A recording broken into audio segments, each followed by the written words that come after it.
अंग्रेजी में एक फॉर्मूला है गुड बेटर बेस्ट, यानी अच्छा, अच्छे से और अच्छा,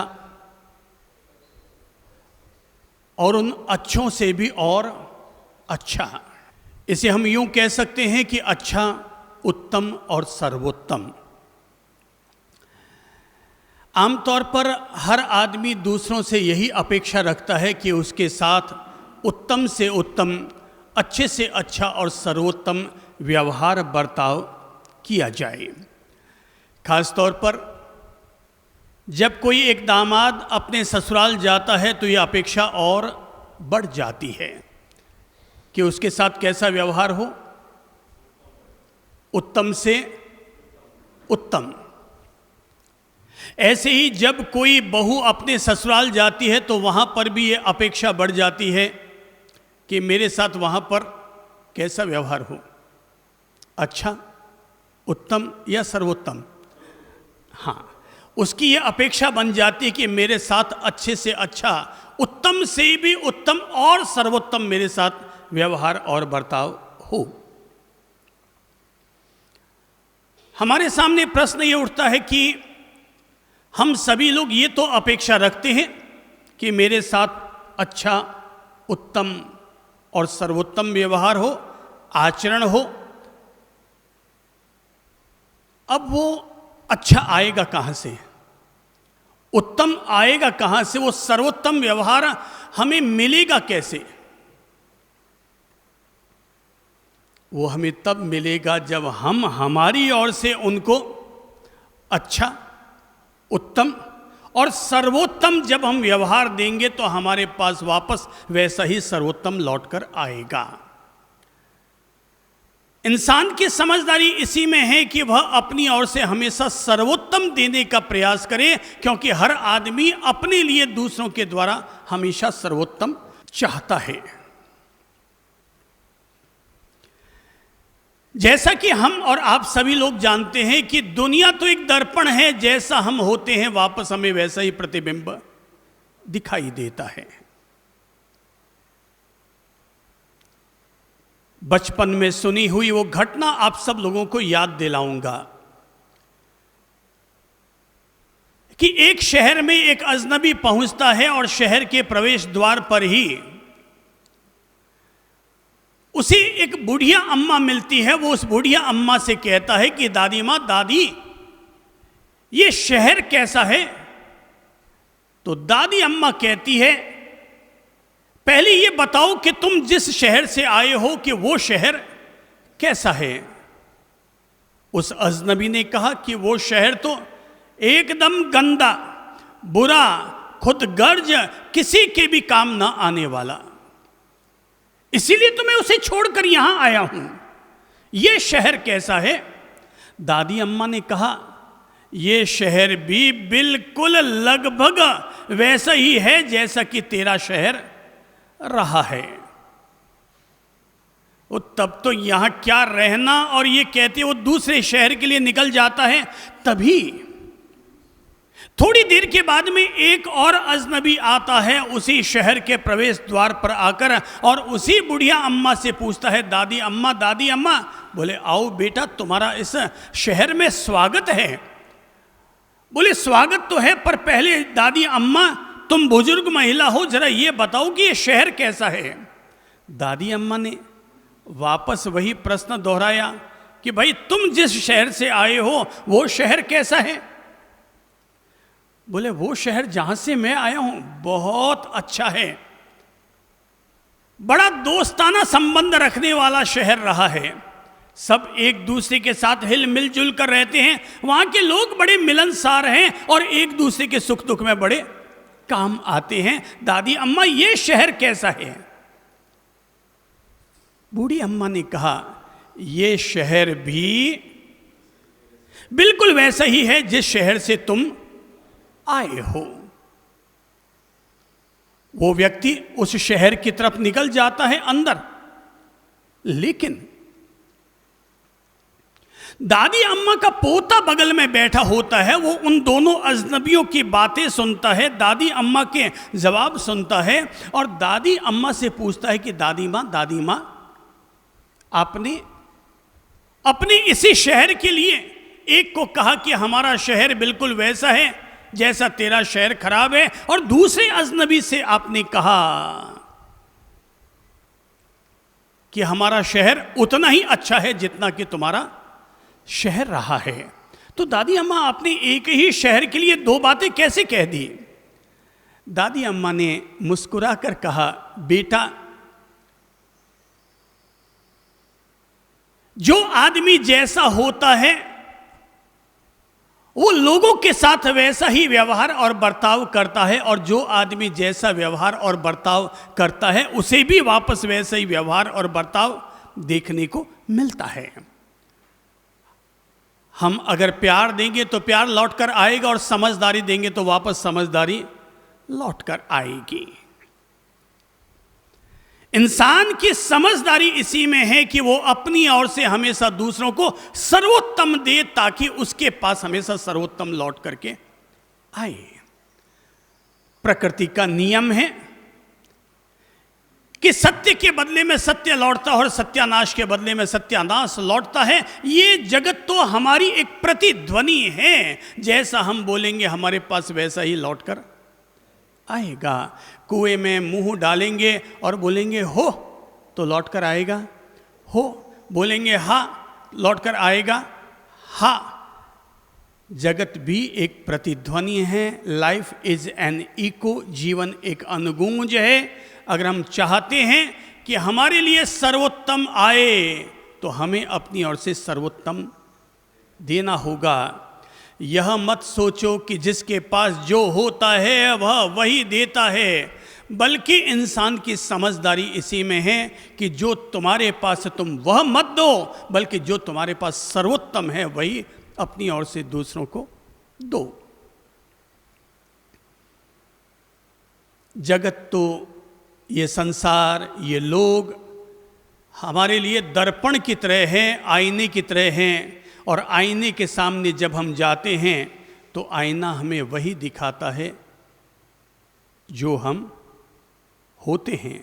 हाथ जोड़कर आईने के सामने जाओगे तो आईना क्या दिखाएगा? हाथ जोड़ा हुआ रूप हमें दिखाई देगा। और अगर हम आईने के सामने जाकर मारने के लिए हाथ उठाकर दिखा रहे हैं तो आईना हमें हाथ उठाकर मारता हुआ ही हमें नजर आएगा। एक युवक गया एक ज्ञानी व्यक्ति के पास और जाकर कहने लगा कि बाबजी, बोले कि मैं जिस आईने में देखता हूं, ये आईना सामने पड़ा है, आप जरा इस आईने को देखिए। इसमें जब भी मैं देखता हूं तो मेरे चेहरे पर काला दाग दिखाई देता है। मैंने इसे खूब रगड़ लिया, पर यह दाग इस आईने में से हटता ही नहीं है। गुरु महाराज ने कहा, बेटा, आईने में रहने वाले दाग को हटाने के लिए आईने को घिसने की जरूरत नहीं होती। आईने में रहने वाले दाग को हटाने के लिए ओरिजिनल को साफ करने की जरूरत होती है। इसलिए अपने चेहरे पर लगा हुआ दाग साफ कर ले, आईना अपने आप ही साफ हो जाएगा। व्यक्ति जो कुछ पा रहा है उसका उत्तरदायी वो स्वयं है। वो जो कुछ पा रहा है उसका उत्तरदायी स्वयं है। इसीलिए हमें हमारे ज्ञानी भगवंत ये बार बार समझाने का प्रयास करते हैं कि अपनी ओर से ऐसा आचार व्यवहार मत रखो कि तुम्हारे जीवन में कषायों का अनुबंध हो जाए। ऐसा आचार व्यवहार मत रखो कि तुम्हारे जीवन में वैर के अनुबंध बढ़ते चले जाएं। इस जन्म में भी वो वैर तुम्हारा पीछा करता रहे और अगले जन्म में भी वो वैर तुम्हारा पीछा करता रहे।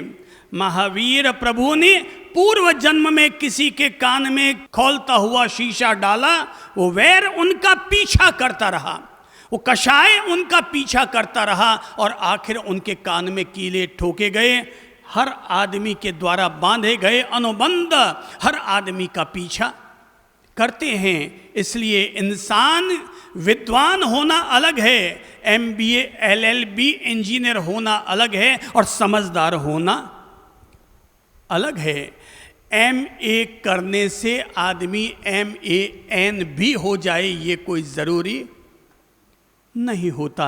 इंसान को समझदारी अपने व्यवहारिक जीवन में दिखानी होती है।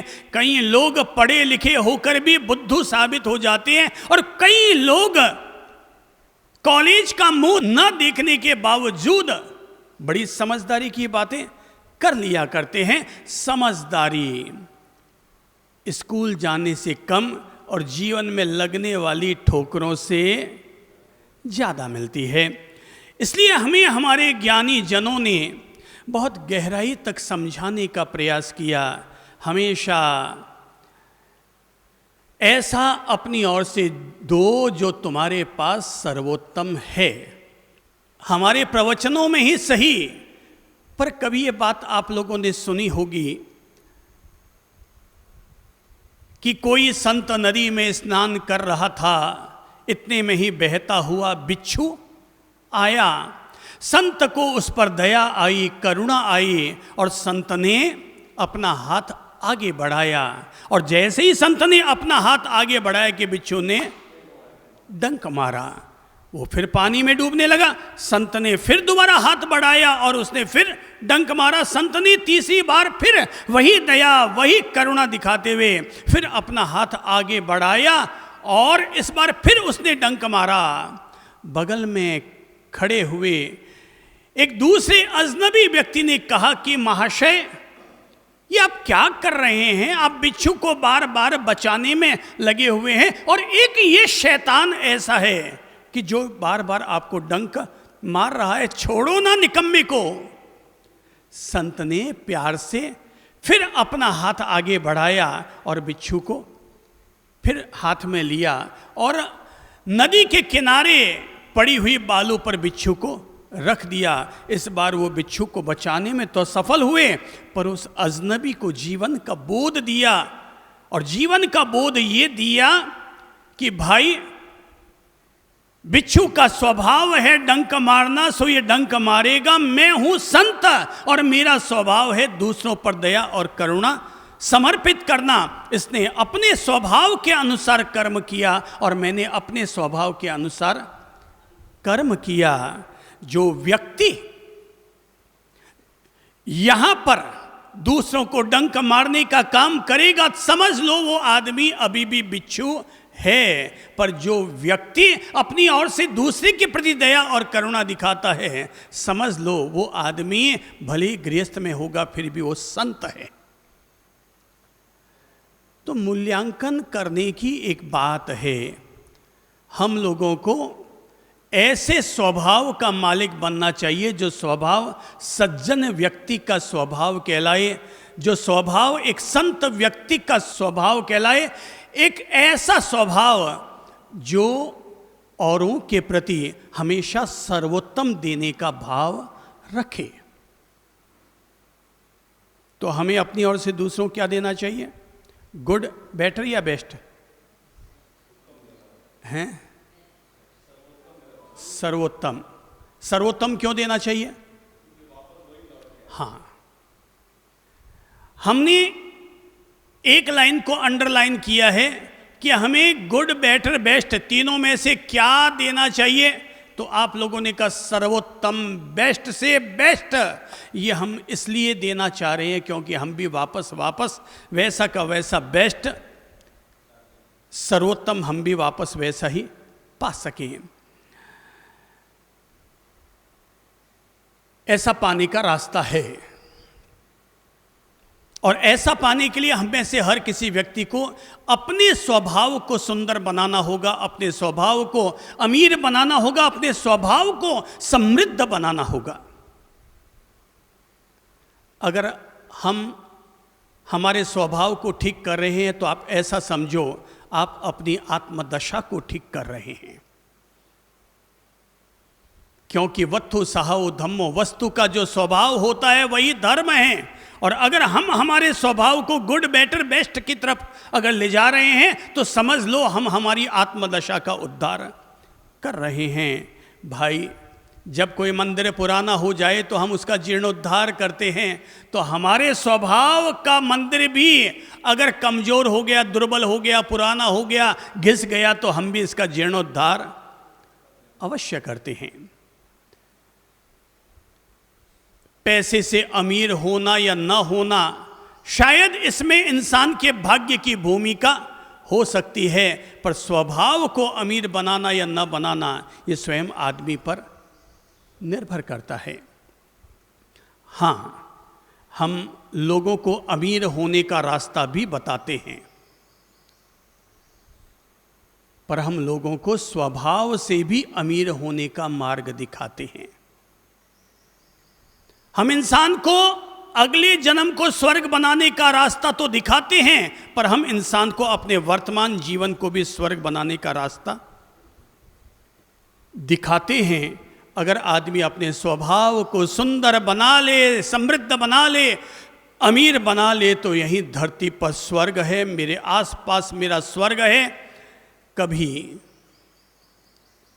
मार्क ट्वेन कहा करते थे, उनसे पूछा गया कि आपका स्वर्ग कहाँ है, तो बताया कि जहाँ मेरी पत्नी है वहीं मेरा स्वर्ग है।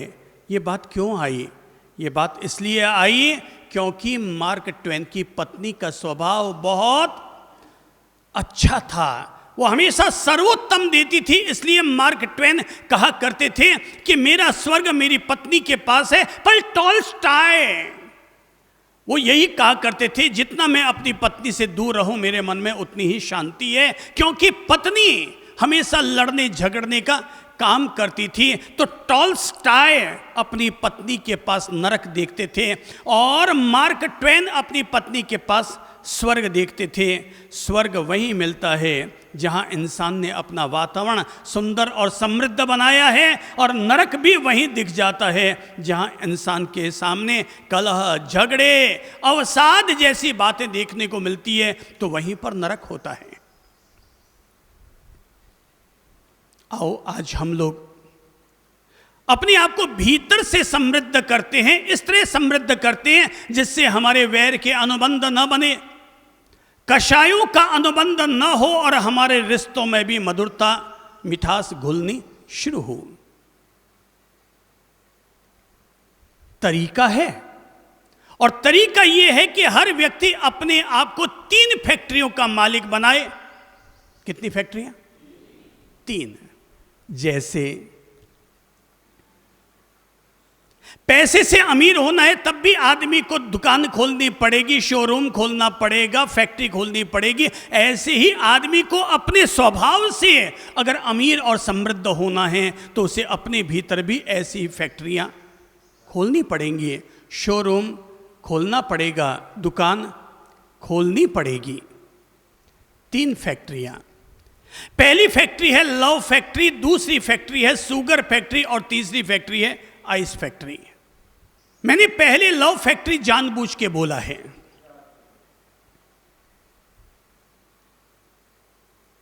आमतौर पर लोग सबसे ज्यादा ध्यान यहां पर देते हैं, पर मैं जिस बात पर बोल रहा हूं वहां पर सबसे ज्यादा ध्यान दिल पर दो। दिल में खोलो लव फैक्ट्री, जुबान पर खोलो शुगर फैक्ट्री, और दिमाग में खोलो आइस फैक्ट्री। कहाँ है? यहाँ दिल में कौन सी फैक्ट्री? लव फैक्ट्री, जुबान पर शुगर फैक्ट्री, और दिमाग में आइस फैक्ट्री। जहाँ पर ये 3 फैक्ट्रियाँ होती है वहाँ लाइफ अपने आप होती है सेटिस्फैक्ट्री। अपने स्वभाव को अमीर बनाने के लिए, स्वभाव को समृद्ध बनाने के लिए पहली फैक्ट्री खोलो, और उसका नाम है लव फैक्ट्री। और ये खुलती है इंसान के दिल में।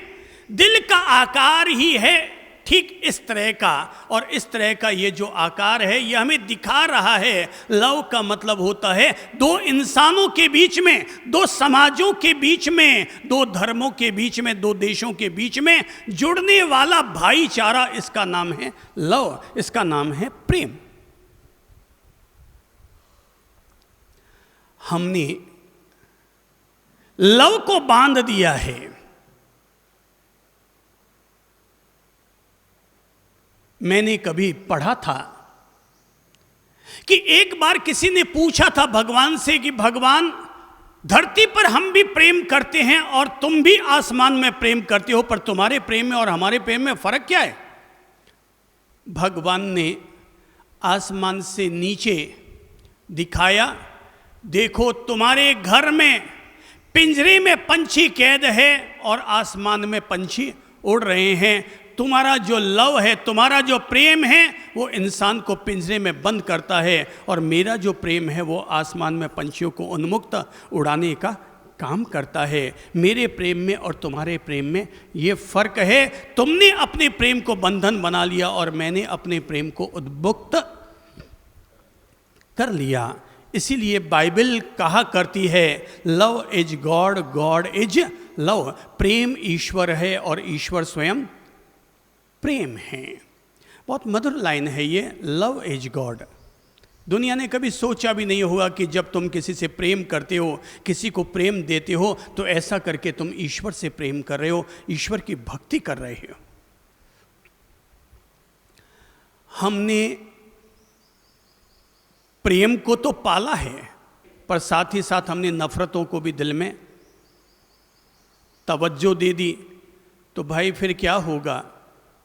प्रेम तो है कपास की तरह इतना सारा, और नफरत है इतनी सी चिंगारी की तरह।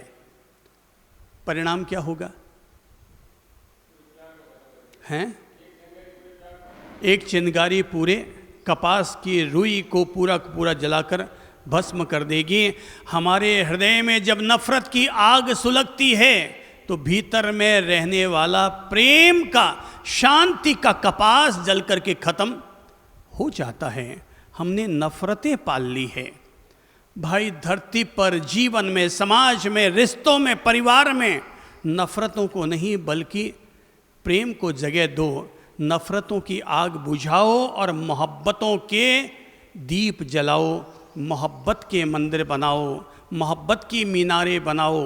एक बात तो जिंदा होनी चाहिए, और वो है मोहब्बत, मोहब्बत, मोहब्बत। जहाँ होती है मोहब्बत, वहाँ हमेशा बसंत खिलता है, पर जहाँ होती है नफरतें, वहाँ हमेशा पतझड़ झड़ता रहता है। तो दूर का पहाड़ तो हमें सुहाना लगने लग गया, और बगल में जो फूल खिले थे वो हमें कांटे नज़र आने लग गए। जो परिणाम मित्रता से आता है, वो परिणाम कभी भी नफरतों से नहीं आ सकता। अगर हमें बनाना है तो प्रेम के पुलों का निर्माण करें, द्वेष की दीवारों का कतई नहीं।